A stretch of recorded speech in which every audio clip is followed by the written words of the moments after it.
Oh God, yes. Pot of Prosperity. Man, it's so efficient. Whoa! Hello there, Bortle Nation. I didn't see you there. I'm just reading over this Pot of Prosperity card that came out in Blazing Vortex, which is also featured in one of my latest videos of 2021 Year of the Trap, which you can see that video up here somewhere. Year 2021 is going to be amazing for trap decks because of all the trap support coming out, and this is one of the key cards for that support. Anyways, happy February. Talking about efficient, let me give you some ideas for Valentine's Day that's coming up, guys. That is right. Well, guess what? Look no further. You can get the limited edition Team Bortle Pink and Black playmat, the Friendship Edition. Oh God, yes, two-player playmat, guys. Or you can get some flowers for your significant other. Or guess what? You can get an Imperium deck box. Oh God, yes. Shout out to them. And make sure to use my promo code BORTLE10 off to save 10% at checkout. Or guess what? You can get all three. The choice is yours. No judging here. Now, on to the deck profile.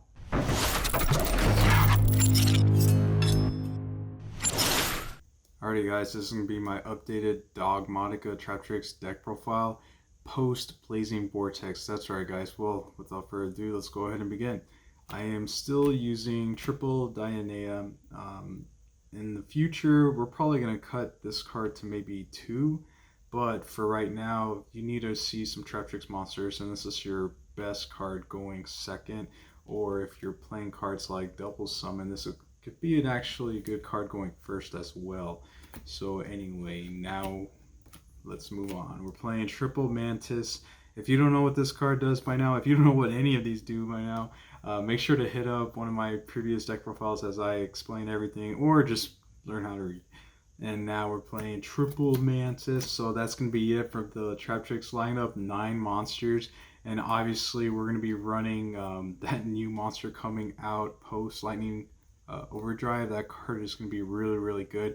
But basically we want to maximize on our starters for Traptrix lineup, which are going to be, these 6. And then we still have the triple Dianeo, so that's pretty good. So there you go, 9 Traptrix monsters right there. And now for the Dogma engine, we're playing double Islaya and 1 Flourish. Alright, so I didn't want to maximize on these because we're already playing so many starters right here, normal summons. So what you really want to do with these is actually special summon them off their effects. But hey, guess what? You're not always going to open a Traptrix monster weird, so you're going to have to use your normal summon on this, if anything. And to be honest, with this very small engine, you can probably get away with playing just a 1 Islaya, but with DD Crow being a card, it's more efficient to play at least 2.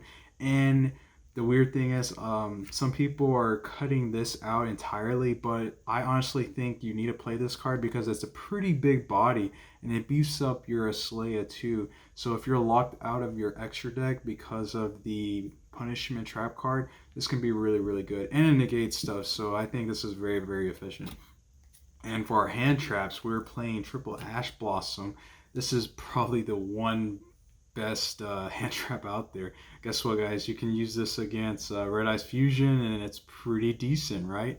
Ash is really, really good. It stops Gamma, so yeah, I love that card. And guess what? That's going to be it for the monster lineup. Very small amount of hand traps because guess what, guys? We're playing a trap deck. We want to maximize out on our traps. Now to the spells. We're playing triple Nadir Servant because guess what? We're in the TCG. Why not max it out? The Dogmatika engine is so powerful, just to where you can play the game going second. It's just really good and very efficient. So many combos with Dogmatika. It's just really nice. And the MVP of the deck, Pot of Prosperity, man. I only play 2 copies because I still need to get my 3rd copy. So if you have one, make sure to hit me up if it's like hella cheap. Anyway, this card is really good, guys. This card right here makes it to where it's super efficient. No more banishing 10 random cards from your deck. No more banishing 3 random cards from your extra deck. You get to choose which ones you want to banish from your extra deck. So this is really, really good. You're never really going to banish 6. You're always going to banish, at least 3. So yeah, if anything, guys, you need to max out on this card right here. But if you only have 2, play your 2. And then I can tell you what card to cut from my trap lineup to make it to where you're running 3 of these. So this is just really, really good card overall. You must play 3 going forward. It is just really, really good. For our trap lineup, we're playing triple Dogmatika Punishment. I really like this card because you get to it's another defensive card. You get to actually plus depending what you send from your extra deck to the graveyard. It's just really good, and you can search it too. So why not run 3? Yes, you're gonna get locked out of your extra deck for pretty much a whole turn. If anything, you can just fall back on hard summoning your Flirtus, summon your Flirtus and just beat them up that way. And we are still playing Shade Brigadine in the main deck, guys. This is pretty decent going second.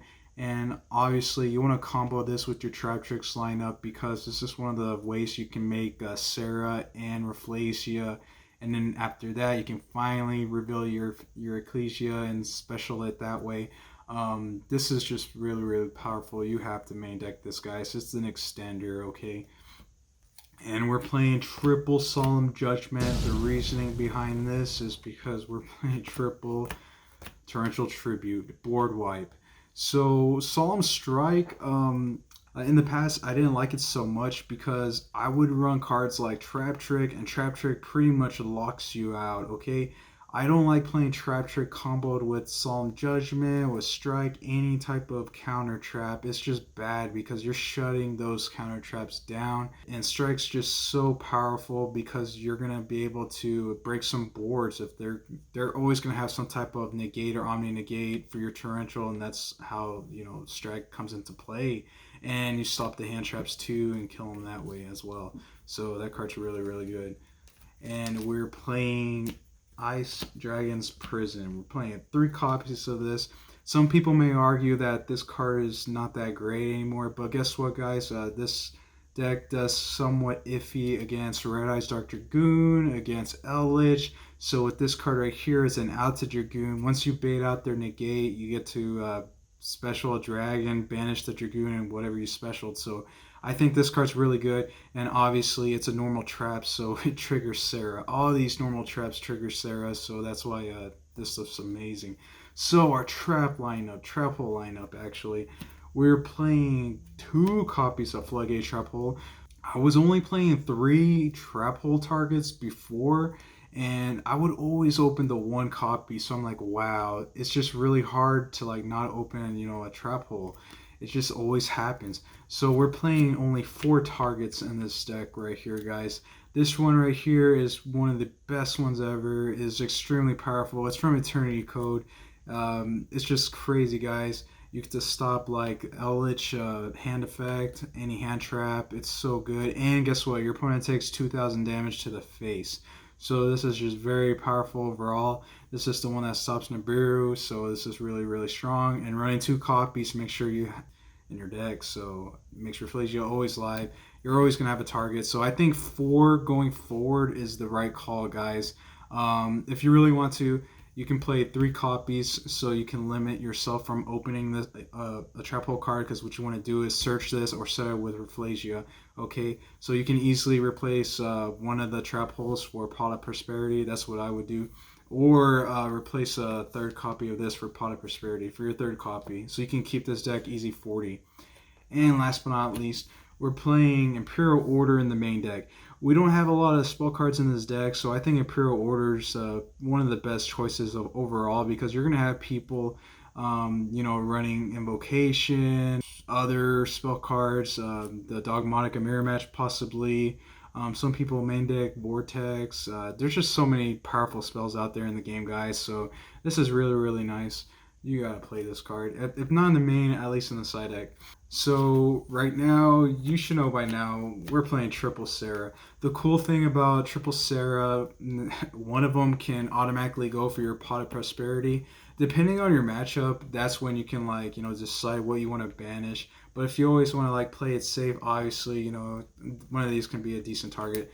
But Sarah is just sick overall. You should know what it does by now. It's just so overpowered. Next, we play Nightmare Phoenix and Link Spider. Okay, this is for the Nibiru token if your opponent hands you one, or if you need to link away your Shade Brigadine trap card because, you know, that's a normal monster. So that's the whole reason behind Link Spider, pretty much. And then obviously popping back row with Nightmare Phoenix, you know, Link climbing is it's good stuff right there. Unfortunately, I did not have room for Bortle Sword or Access Code Talker because I'm playing the Dogmatika engine, so I need to run like targets for my Dogmatika cards.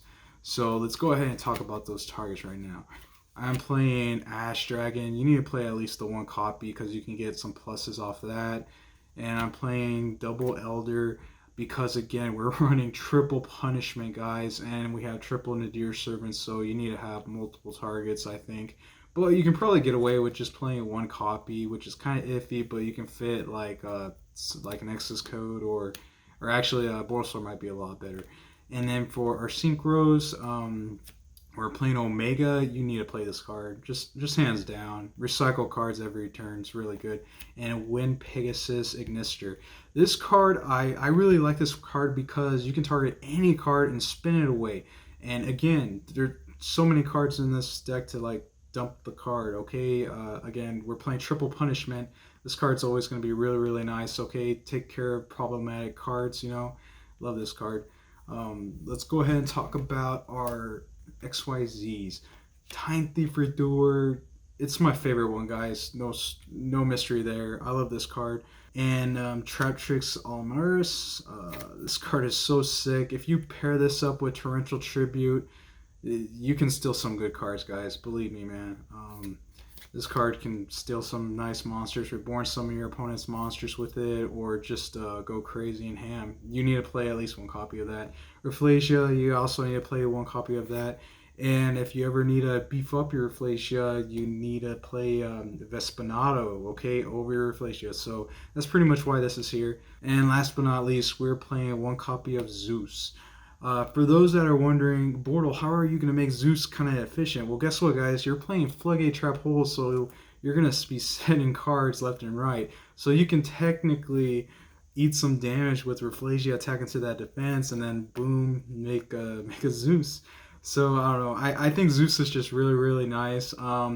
It fits a lot more better in a pure Traptrix lineup. And for the side deck, well, side deck really depends on what your local scene is, what the remote dual scene is, and obviously the format.